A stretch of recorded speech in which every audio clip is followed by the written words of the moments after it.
ناظرین السلام علیکم۔ گزشتہ ایپیسوڈ میں ہم نے غزالی اور ابن رشد کے تصورات اور ان کی فکریات پر بحث کی تھی اور ان کے اثرات کا جائزہ لیا تھا۔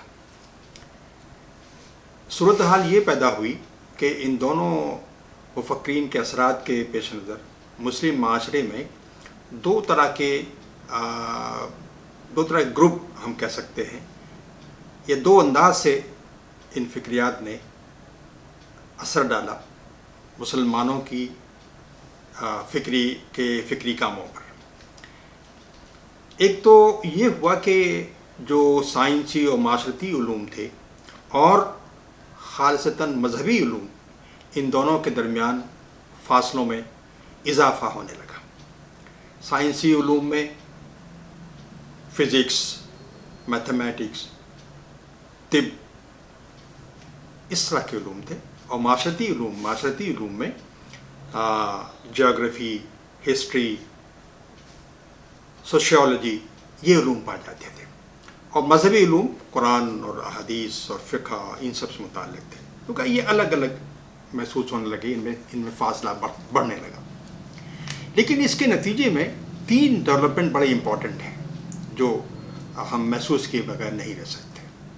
ایک بات تو یہ ہے کہ صورتحال ایسی پیدا ہو گئی کہ مسلم معاشرے میں جو بھی بڑا مفکر، بڑا عالم ہوتا، کسی بھی میدان کا ہوتا، اس کے بارے میں یہ سوچنا ممکن نہیں تھا کہ وہ محض اپنے فیلڈ کا ماہر ہوگا، بلکہ اگر وہ سائنس کا آدمی ہے تو وہ یقیناً قرآنیات سے بھی اس کو اچھی خاصی واقفیت ہوگی، اور اگر وہ سوشیولوجی کا، معاشرتی علوم کا ماہر ہے تو بھی اس کو کچھ نہ کچھ معلومات شرعی علوم کی ہوگی۔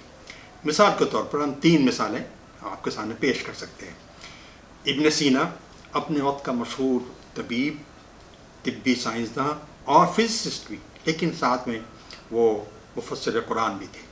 اسی طرح توسی اپنے وقت کا مشہور ایسٹرونومر اور فزسسٹ، لیکن وہ بھی ایک مفسر قرآن تھا۔ ابن خلدون جو کہ بہت مشہور سوشیولوجسٹ ہیں، آج کے اعتبار سے مشہور سوشیولوجسٹ ہیں، وہ بھی علوم شرعیہ میں گہری دستگاہ رکھتا تھا۔ تو یہ وہ صورتحال تھی جو ان دونوں کے اثرات کے پیش نظر عالم اسلام میں پیدا ہوئی۔ دوسری بات یہ ہے کہ 8ویں صدی سے لے کر 14ویں صدی تک علوم سائنس میں عالمی سطح پر مقام بنانے والے افراد کی تعداد بہت زیادہ تھی۔ جو مشہور ہسٹورین ہے سائنس کا، اس نے 4 صدیاں یا 5 صدیاں ایسی گنائی ہیں سارٹن کی کتاب میں۔ سارٹن نے 5 صدیاں ایسی گنائی ہیں جس میں ہر سال اگر جائزہ لی جائے تو اس سال کا بہترین اور ٹاپ موسٹ سائنٹسٹ عرب یا مسلمانوں سے تعلق رکھتا تھا۔ ایک تیسرا پہلو اور بھی ہے، وہ بہت امپورٹنٹ ہے، وہ یہ کہ جو مذہبی علماء تھے، مذہبی مفکرین تھے، انہوں نے یونانی علوم اور یونانی منطق سے اختلاف رکھنے کے باوجود اس کے اثرات کو قبول کرتے ہوئے علم الکلام کو جنم دیا، علم الکلام کی تشکیل کی۔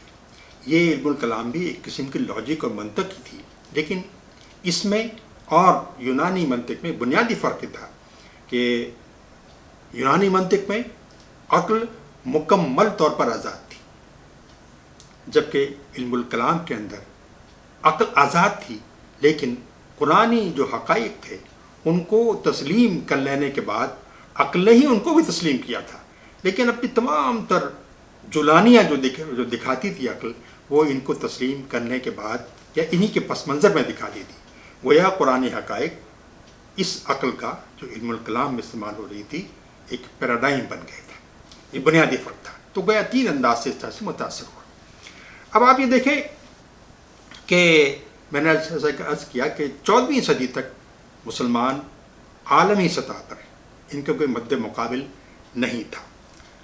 15ویں صدی جب آئی تو اس میں یورپ کے اندر بھی ایسے افراد پیدا ہونے لگے جو ورلڈ اسٹیج شیئر کرتے تھے مسلمانوں کے ساتھ۔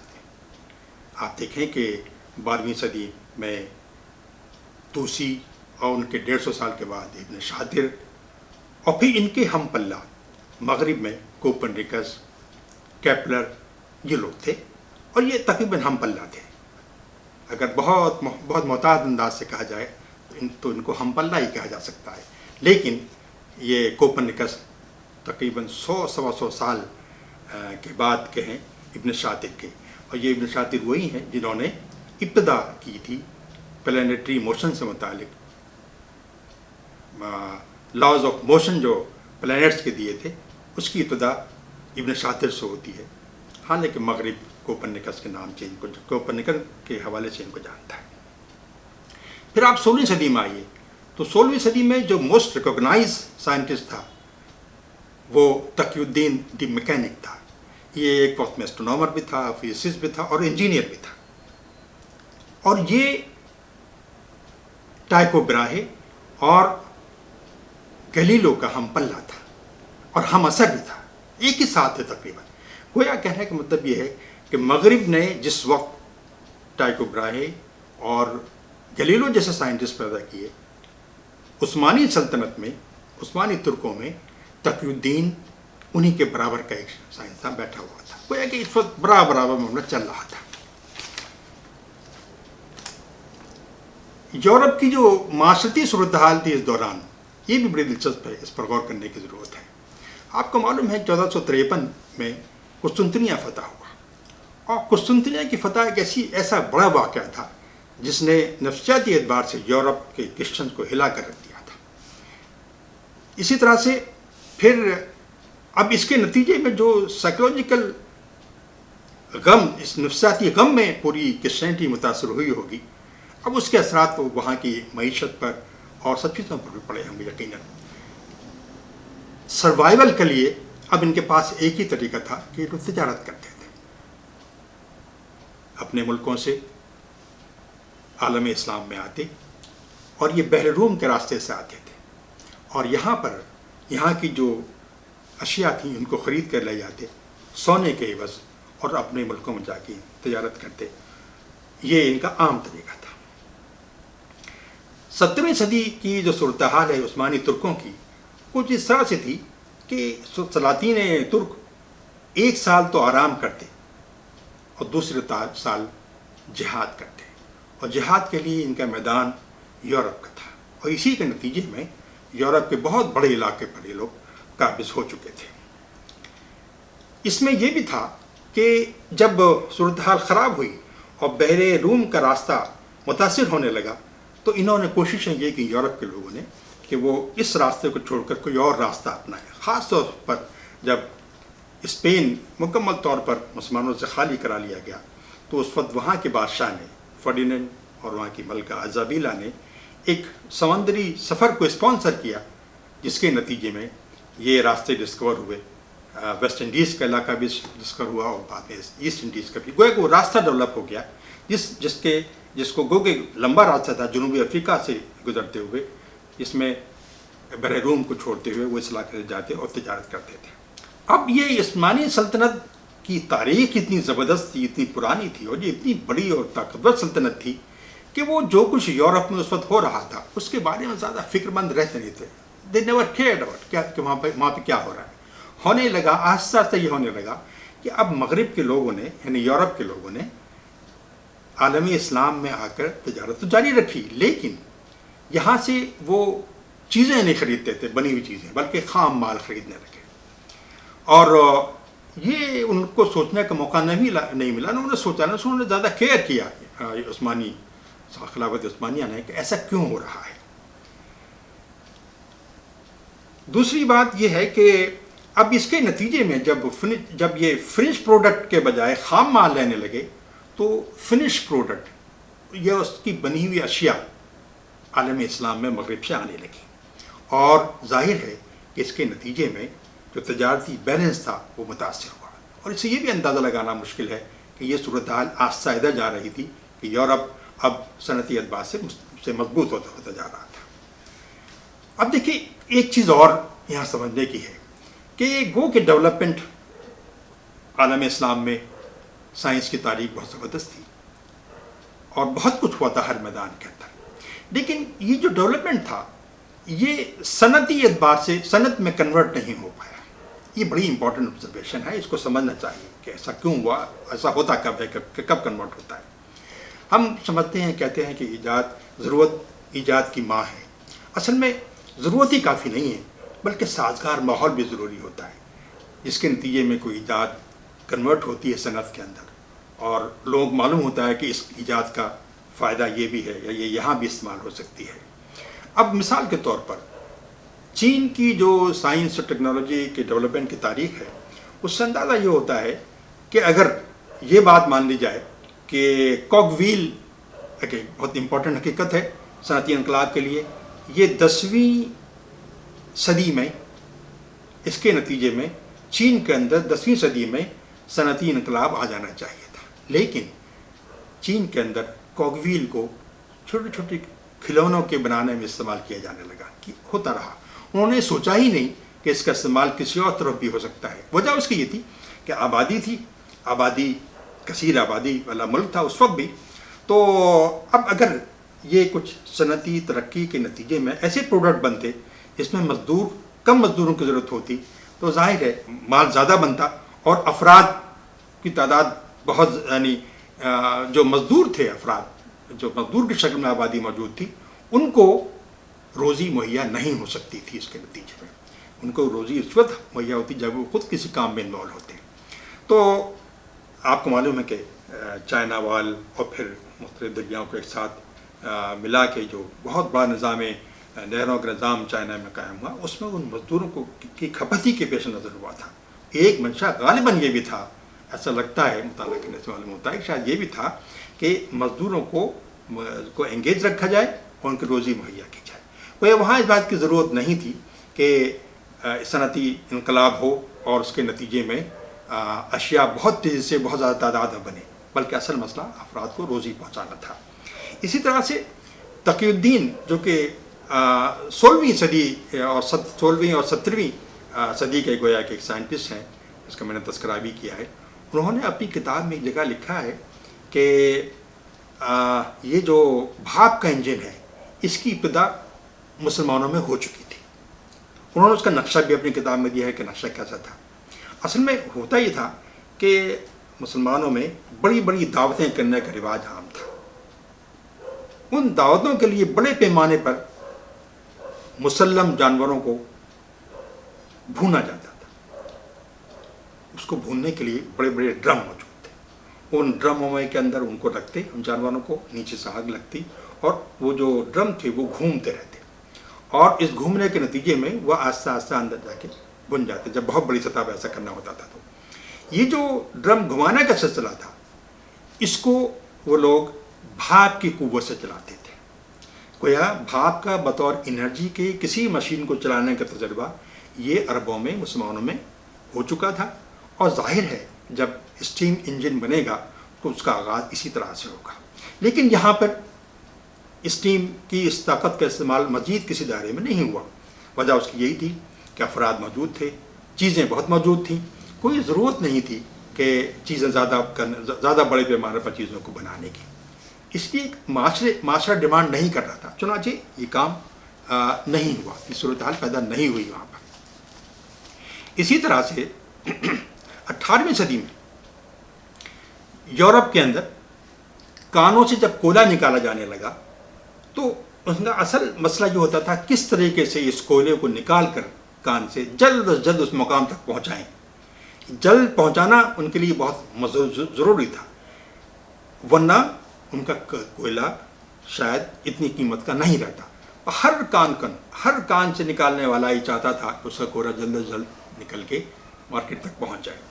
اب ہوتا یہ تھا کہ کان سے نکلنے کے بعد ایک خاص راستہ جو کہ لکڑیوں کا راستہ بنایا گیا تھا، اس پر ایک گاڑی جو گھوڑے سے چلتی تھی وہ دوڑتی تھی اور جلد از جلد پہنچانے کی کوشش کرتی تھی۔ ایک غیر پڑھا لکھا آدمی، تاریخ میں اس کا نام اسٹیفن بھی اس کے نام میں شامل، سمبڈی اسٹیفن، جو کہ بہت کوئی پڑھا لکھا آدمی نہیں تھا، اس نے یہ سوچا کہ اس گھوڑا گاڑی میں کیوں نہ اس بھاپ کی اس طاقت کو استعمال کیا جائے۔ تو اس نے ایک اس طرح کا ڈرم استعمال کیا اور اس کے ویل سے اٹیچ کر دیا، اس میں کہ بھاپ بنتی تھی، بھاپ کے ذریعے سے وہ ویل چلتی تھی۔ تو یہ دوسرا استعمال تھا بھاپ کی طاقت کا۔ اور جب یہ ایسا ہوا اور گھوڑا ہٹا دیا گیا اور وہ تیزی سے دوڑنے لگا. تو اس کے نتیجے میں ہم یہ کہہ سکتے ہیں کہ اسٹیم انجن کا شاید پہلا تجربہ یورپ میں اس طرح کامیاب ہو. تو آپ نے محسوس کیا کہ انوویشن کسی وقت بھی ہو سکتا ہے, اپلیکیشن بھی کسی وقت بھی ہو سکتی ہے, لیکن اس آئیڈیا کو صنعتی یا انڈسٹریل یوز کے لیے استعمال کرنا یہ معاشرے کی صورتحال اور وقت کی ضرورت کے پیش نظر ہوتا ہے. اگر وقت اور حالات اجازت دیں گے تب ایسا ہوتا ہے. اسی لیے بہت سے آئیڈیاز ڈیولپ ہوئے بہت پہلے, لیکن ان کا انڈسٹریل استعمال جو ہے وہ کافی دیر میں ہوا, اور وہاں کی جہاں پہ ہوا وہاں کے حالات کے پیش نظر ہوا. اب آپ ایک چیز اور دیکھیں کہ مسلمانوں کی جو نفسیاتی کیفیت تھی اس دور کے, اس کو بھی ہمیں پیش نظر رہنا چاہیے. ہم سمجھتے ہیں کہ مسلمانوں کے نزدیک یا سلطنت عثمانیہ کے نزدیک یورپ ایک بہت کمزور ملک تھا, اور جب وہاں جو کچھ ہو رہا تھا وہ نفسیاتی اعتبار سے اسے کسی خاتم نہیں لاتے تھے. یہ ایسے ہی تھا عثمانیہ, سلطنت عثمانیہ کی پوزیشن جیسے آج کا امریکہ اور آج کا بنگلہ دیش یا نیپال کمزور ممالک ہیں, چھوٹے ممالک ہیں. یہاں کچھ ڈیولپمنٹ اگر ہو تو امریکہ از لیسٹ بادرڈ, امریکہ کوئی اس میں کوئی مسئلہ نہیں ہے. اس لیے پوزیشن ایسی تھی جو کچھ وہاں ترقی ہو رہی ہوگی اس یورپ کے اندر, تو اپنی خاص کیفیت کی بنا پر ترکوں نے اس پر کوئی توجہ نہیں دی تھی. لیکن جب یہ خام مال یعنی اشیاء کے بجائے خام مال جانے لگا تو ان کو شاید کسی وجہ احساس ہوا ہوگا کہ کچھ وہاں پہ ہو رہا ہے, some thing is going on. اس لیے کہ انہوں نے خام مال کو زیادہ قیمت پر خرید کر, زیادہ سونا دے کر انہوں نے وہاں سے خریدتے تھے اور اپنے ملکوں میں لے جا کر پھر وہ بناتے تھے. خاص طور سے ٹیکسٹائل انڈسٹری ڈیولپ ہوئی اسی طریقے سے, اور پھر ٹیکسٹائل کپڑا بن کر عالم اسلام میں آنے لگا. 17ویں صدی میں جب ترکوں نے ویانا کا دوبارہ محاصرہ کیا, بہت بڑی فوج, بحری فوج تیار کی اور ویانا کا محاصرہ کیا, لیکن اس میں بھی شکست ہو گئی. تب ان کو اندازہ ہوا کہ something we are missing, something very important they are missing. ابھی تک تو خاتمے نہیں لاتے تھے, لیکن اس وقت اندازہ ہوا کہ بہت امپورٹنٹ کوئی چیز ان سے مس ہو گئی. اب دیکھیے ایک سلسلہ آتا ہے کہ اس کے نتیجے میں پھر یہ ہوا کہ اب جب تجارتی راستے کھل گئے اور دوسرے الٹرنیٹیو راستے مہیا ہو گئے تو یورپ کی اقوام اپنی ان مقامی ٹیکنالوجیکل یافتوں کو, ٹیکنالوجیکل ترقیوں کو لے کر دوسرے ممالک کی طرف راغب ہوئیں جہاں بہتر تجارت کے اور بہتر یا اور زیادہ ایوینیوز موجود تھے. بنیادی طور پر یہ اقوام بزنس کے لیے گئی, تجارت کے لیے گئی. تو انڈسٹری آہستہ آہستہ ترکوں کو یہ احساس ہونے لگا کہ یورپ انڈسٹری اور ملٹری دونوں چیزوں میں ان سے آگے ہو گیا ہے. انہوں نے اس کو مینڈ کرنے کی کوشش کی. 18ویں 19ویں صدی میں پورا عالم اسلام, آپ یہ سمجھیے کہ اسی جو ترقی یورپ نے کی مغربی قوتوں کے زیر اثر آ گیا. اب صورتحال یہ تھی کہ ملٹری کے اعتبار سے یورپ بہت اسٹرانگ تھا, انڈسٹری کے اعتبار سے بہت اسٹرانگ تھا. اب 18ویں 19ویں صدی میں یہ ہوا کہ اپنے وقت کا یہ تین جو بڑے بڑے بادشاہ تھے, سلیمان اعظم ترکی میں, عباس اعظم ایران میں, اکبر اعظم ہندوستان میں, ان کی سلطنتیں بغیر کسی قسم کی فوج کشی کے یہ بہت تمام بڑا علاقہ پوری عالم اسلام, تقریباً پورا عالم اسلام ان کے زیر اثر چلا گیا. اور اب یہ کوئی فیصلہ بغیر یورپیوں کی مرضی کے کر نہیں سکتے تھے. اس لیے یورپیوں نے یہ ثابت کیا کہ ملٹری کے اعتبار سے وہ عالم اسلام پر سے زیادہ مضبوط ہیں, انڈسٹری کے اعتبار سے بہت زیادہ مضبوط ہیں, تو اور مینجمنٹ کے اعتبار سے بھی زیادہ مضبوط ہیں.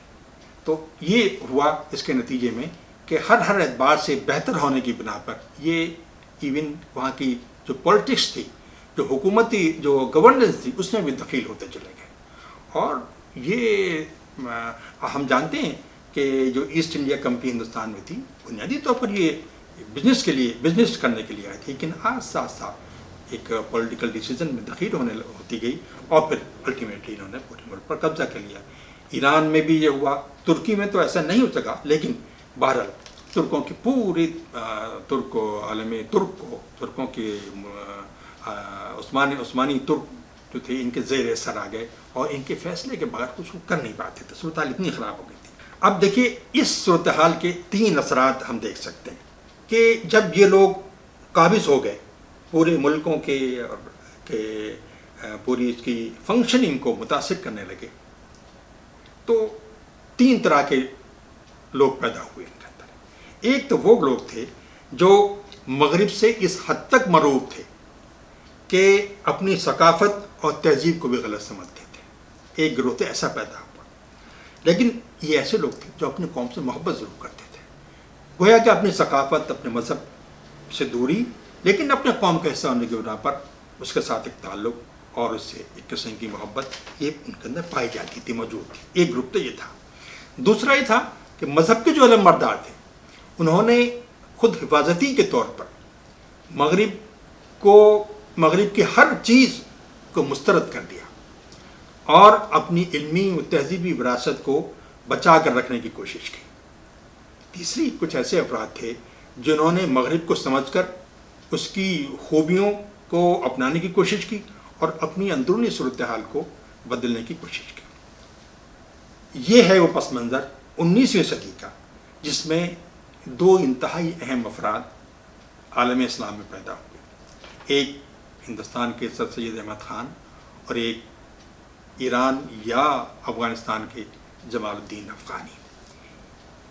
یہ اپنے اعتبار سے ان حضرات نے پوری ملت اسلامیہ کو متاثر کیا ہے اور مختلف پہلوؤں سے اس پر سے اثر انداز ہوتے ہیں۔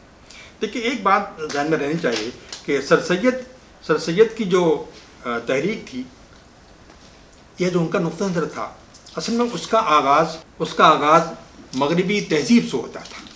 یعنی سر سید یہ چاہتے یہ تھے کہ مغربی تہذیب کے ان پہلوؤں کو جو 2 چیزوں پر مشتمل تھے، ایک تو علم، نالج، تعلیمی نظام، اور ایک ان کا ڈسپلن، 2 چیزوں سے سر سید بہت متاثر تھے اور وہ چاہتے تھے کہ ہماری قوم ان کو اپنائے۔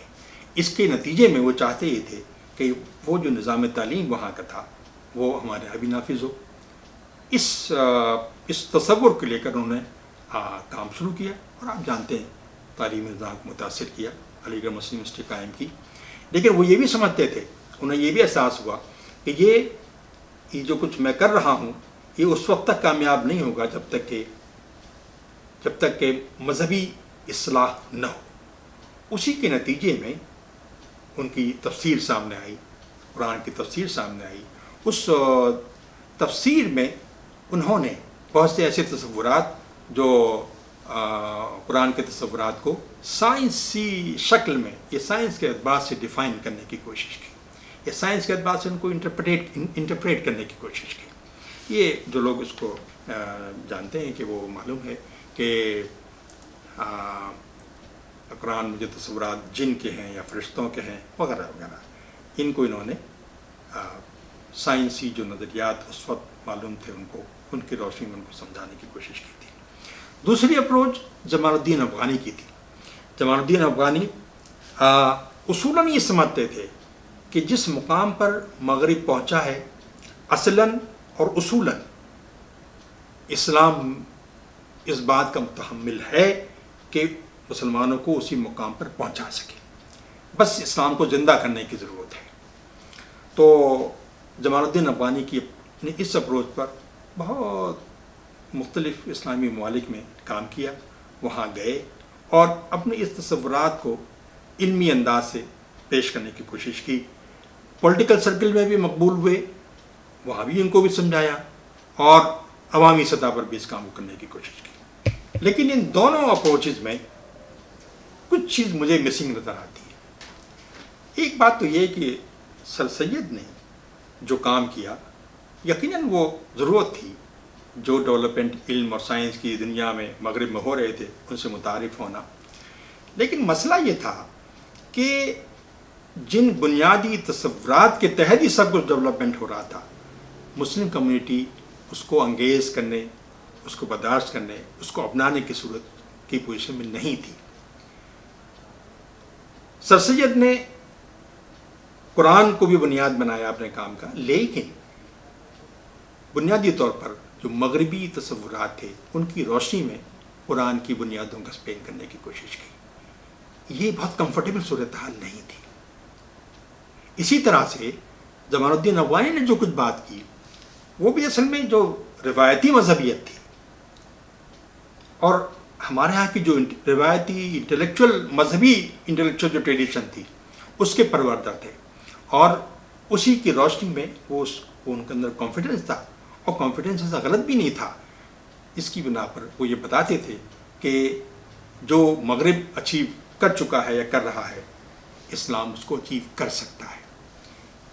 لیکن اصل بات یہ ہے جو بہت امپورٹنٹ پوائنٹ میرے نزدیک جو مسنگ تھا وہ یہ تھا کہ ان دونوں بزرگوں کی کوششوں میں وہ یہ تھا کہ انہوں نے اپنی اس مقصد کو حاصل کرنے کے لیے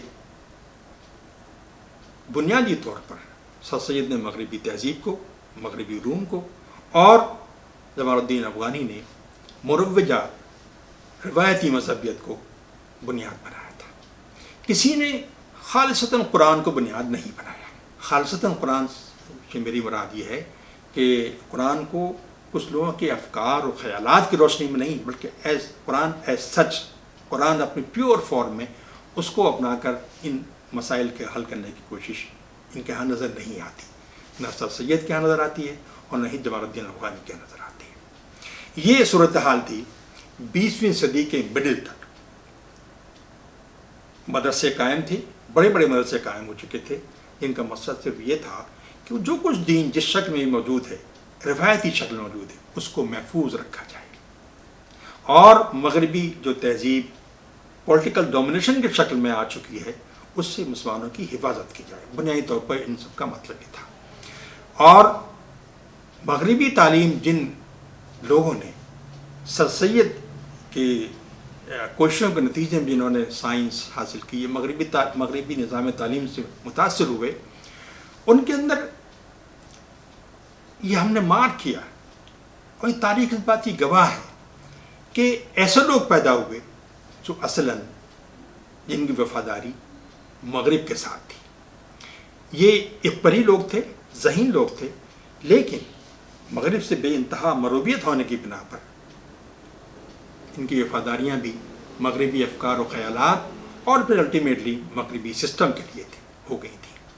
ایسا نہیں تھا کہ یہ اپنی ملت کے مخالف تھے، نہیں، لیکن انٹلیکچولی اتنے فریل ہو گئے تھے کہ یہ اس کے علاوہ کچھ کر نہیں سکتے تھے.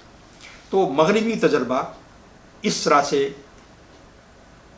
کامیاب ہوا کہ مسلمانوں میں ایک تعداد ایسی پیدا ہو گئی جو مغرب کو براہ راست جانتی تھی اور اس بنا پر یہ ناکام ہوا کہ یہی مسلمان افراد ان کی لائلٹیز تبدیل ہو گئی، ان کی لائلٹی بدل گئی.